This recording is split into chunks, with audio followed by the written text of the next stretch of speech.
টি-20 যুগে যেখানে মানুষ আজকে 50 ওভারের ক্রিকেট ম্যাচই দেখে না, সেখানে কেন 5 দিনের টেস্ট ম্যাচ খেলা দেখতে বসবে মানুষ, বা কে জিতলো কে হারলো এতে মানুষের কি লাভ হয় বা কি আসে যায়, সেই প্রশ্নের উত্তর যদি জানা থাকে সেটা কিন্তু একটু কমেন্টস করে জানাতে পারবেন। তাই বলে কি ভারত কি চাইতেছে যে 2 দিনের মাঝখানে আমরা ম্যাচের রেজাল্ট নিয়ে আসবো বা আমরা জয়লাভ করবো বা অন্যদেরকে জিতিয়ে দেবো? খেয়াল করে দেখেন, প্রথম দিন যখন 11 উইকেটের পতন ঘটলো তখন কিন্তু আমরা বলেছিলাম যে সাউথ আফ্রিকা খুবই বাজে ব্যাটিং করছে, তা না হলে 159 রানে তারা কেন অল আউট হয়ে গেল। আমরা কিন্তু বলেছিলাম যে তারা যেভাবে ব্যাকফুটে খেলতেছে এই পিচে ব্যাকফুট খেলার জন্য না। এই কারণে কিন্তু জাসপ্রীত বুমরাহ 5 উইকেট নিতে পারছে। এমনকি মোহাম্মদ সিরাজ প্রথম স্পেলে বাজে বোলিং করার পরেও কিন্তু পরবর্তী স্পেলে যখন রিভার্সিং হওয়া শুরু করলো তিনি কিন্তু দুর্দান্ত 2টা উইকেট নিতে পারছেন। দেখেন এর বদলতে কিন্তু ভারত কিন্তু 159 রানে তাদেরকে প্যাকেট করতে পারছিল। আমরা কি মনে করছিলাম যখন ভারত আবার ব্যাটিং করতে আসবে মিনিমাম 200 থেকে 250 রানের লিড হবে, প্লাস তাদের স্কোরবোর্ডে 300 থেকে 400 রানের একটা বড় স্কোরবোর্ড থাকবে। কিন্তু যখন ভারত আজকে ব্যাটিং করতে আসলো, গতকালের 1 উইকেট মাত্র পড়েছিল, কিন্তু ভারত কিন্তু আজকে ওই ধরনের কোনো ব্যাটিং করতে পারে নাই।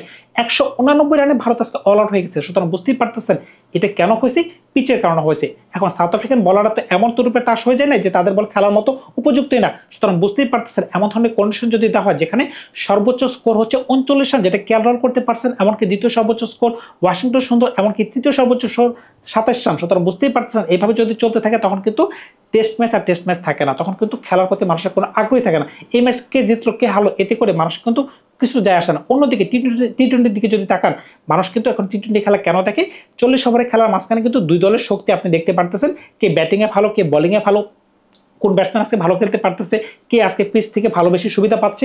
যদি এভাবে খেলা চলতে থাকে তখন কিন্তু খেলার মানদণ্ড কিন্তু দিন দিন কমে যাচ্ছে। শুধুমাত্র ভারতকে কিন্তু দোষ দিলে হচ্ছে না।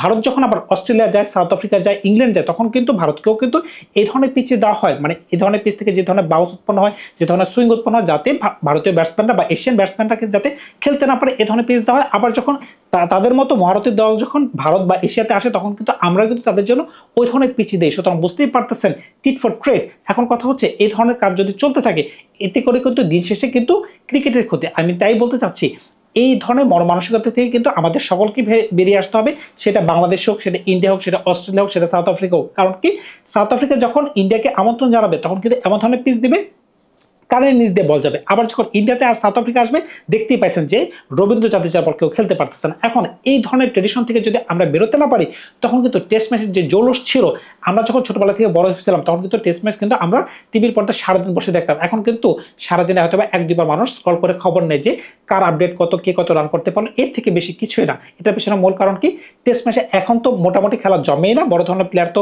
টেস্ট ম্যাচ থেকে এখন চলেই গেছেন। প্লাস হচ্ছে ওই ধরনের জমজমাট করার জন্য যে ধরনের পিচ দরকার ওই ধরনের পিচ কিন্তু কোনো দেশই কিন্তু প্রোভাইড করতেছে না।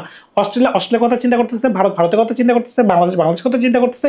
এতে করে কিন্তু প্লেয়ারদের কেরিয়ার শেষ হয়ে গেছে। আপনি খেয়াল করে দেখেন বিরাট কোহলি বলেন, অজিঙ্ক্য রাহানে বলেন, তারা কি ওই সময় রিটায়ারমেন্টে চলে যাওয়ার কথা, কেন তাদেরকে রিটায়ারমেন্টে যেতে হয়েছে, কিংবা তারা কেন ড্রপ হয়ে গেছে, ভারতীয় কন্ডিশনে যে ধরনের পিচ বানানো হয়েছে বিগত 4 থেকে 5 বছর ধরে, এর কারণে কিন্তু তারা কিন্তু ওই ধরনের রানিং করতে পারেনি। আপনি সচিনের আমলে যান, সচিনের আমলে কিন্তু রান হইতে পারে ইন্ডিয়াতে, খেয়াল করে দেখেন 400 হইতো 500 হইতো। এই কলকাতার মাটিতে মনে পড়ে কি যে একটা বিখ্যাত টেস্ট ছিল অস্ট্রেলিয়ার সাথে, ফলোনে পড়ার পর ইন্ডিয়া যেভাবে কামব্যাক করতে পারছিল, বিবেস লাক্সমান এমনকি রাহুল দ্রাবিড় একদিন কোনো উইকেটই পড়ে নাই। সুতরাং বুঝতেই পারতেছেন যে ধরনের পিচে 90 রানে বা 100 রানে অল আউট হওয়া সম্ভব ছিল, আবার এই ধরনের পিচে 600 থেকে 700 রান করা সম্ভব ছিল। কারণ কি আপনি যদি এই পিচে ভালো খেলতে পারেন বা ধৈর্যশীল খেলতে পারেন এই ধরনের পিচ থেকে কিন্তু রান করা সম্ভব ছিল। কিন্তু বর্তমান যুগে কিন্তু এটা কিন্তু সম্ভব হচ্ছে না। খেয়াল করে দেখবেন 3 নম্বরের ব্যাটসম্যান কিন্তু বর্তমান যুগে নাই বললেই চলে। এটার কারণ কি, এই টেস্ট ম্যাচ থেকে যদি আপনি ফলো করেন আপনি খুঁজে পাবেন মোল্ডারকে আপনি 3 নম্বরে দেখতেছেন, সাউথ আফ্রিকা 3 নম্বরে নামাতেছে, এমনকি ওয়াশিংটন সুন্দরকে 3 নম্বর নামানো হচ্ছে। এটার পেছনে কারণ কি, এখন ওপেনিং যে পার্টনারশিপের যে ওপেনিং পার্টনারশিপ 30 রানের নিচে চলে আসছে, সম্ভবত 27 থেকে 28 রানের মাঝখানে ওপেনিং পেয়ার মানে জুটিটা ভেঙে যাচ্ছে। কিন্তু 2000 থেকে 2009 পর্যন্ত সম্ভবত বা 1998 থেকে 2010 পর্যন্ত সম্ভবত 45-এর মতো অ্যাভারেজটা ছিল। সুতরাং বুঝতেই পারতেছে তখন কিন্তু ব্যাটসম্যান একটু সুযোগ পাইতো 3 নম্বর পজিশনে আইসা যাতে বলটা পুরান হতো, তখন কিন্তু তার একটা খেলার সুযোগ পেতো। এখন যেহেতু তাড়াতাড়ি আসতে হয় তখন কিন্তু দেখেন বড় বড় প্লেয়াররা সব কিন্তু 4 নম্বরে চলে আসছে। এটার পেছনে কিন্তু টেস্ট ক্রিকেটটা কিন্তু ধ্বংস হয়ে যাচ্ছে। সুতরাং বুঝতেই পারতেছেন যেখানে আগে আমরা 3 নম্বর পজিশনে বিশ্বের নামি দামি ব্যাটসম্যান দেখতে পাইতাম, দেখেন ইন্ডিয়াতে রাহুল দ্রাবিড় খেলতো, রিকি পন্টিং খেলতো, অস্ট্রেলিয়াতে সাঙ্গাকারা খেলতো, এখন কিন্তু 3 নম্বর পজিশনে ওই ধরনের ভালো ব্যাটসম্যানকে কিন্তু আমরা দেখতেই পাই না। কারণটা কি, পিচটাই এই ধরনের হয়ে গেছে। আপনি বিশ্বের যে প্রান্তেই যান, ভারতের স্পিন, অস্ট্রেলিয়াতে পেস, ইংল্যান্ডের সুইং। সুতরাং বুঝতেই পারতেছেন এই সকল কারণে কিন্তু টেস্টের প্রতি মানুষের আগ্রহ কমে যাচ্ছে। এখন যদি টেস্টকে বাঁচাতে হয় এই ধরনের পিচকে বর্জন করতে হবে সবার। ইংল্যান্ড বলতে হবে এমন ধরনের উইকেট বানাও যে তোমরাও ব্যাটিং করতে পারো, আমরাও যাতে বোলিং করতে পারি। সুতরাং বুঝতেই পারতেছেন যদি একতরফা চিন্তা করা হয় আর যদি নিজের কথাই চিন্তা করা হয় তখন কিন্তু এই ধরনের খেলা থেকে মানুষ কিন্তু মুখ ফিরিয়ে নেবে, যেটা আজকের দিনে হয়েছে। সুতরাং বুঝতেই পারতেছেন একদিনে যদি 15 উইকেটের পতন ঘটে তার মানে কি কোনো ব্যাটসম্যানই খেলতে পারতেছে না, স্বদেশী ব্যাটসম্যান খেলতে পারতেছে না, বিপক্ষ দল খেলতে পারতেছে না। এর থেকে যদি বেরিয়ে না আসা যায় তখন কিন্তু টেস্ট ম্যাচকে বাঁচানো সম্ভব না। ধন্যবাদ সবাইকে, ভালো থাকবেন আপনারা। নতুন কোনো গল্প নিয়ে খুব শীঘ্রই হাজির হবো আপনাদের সাথে।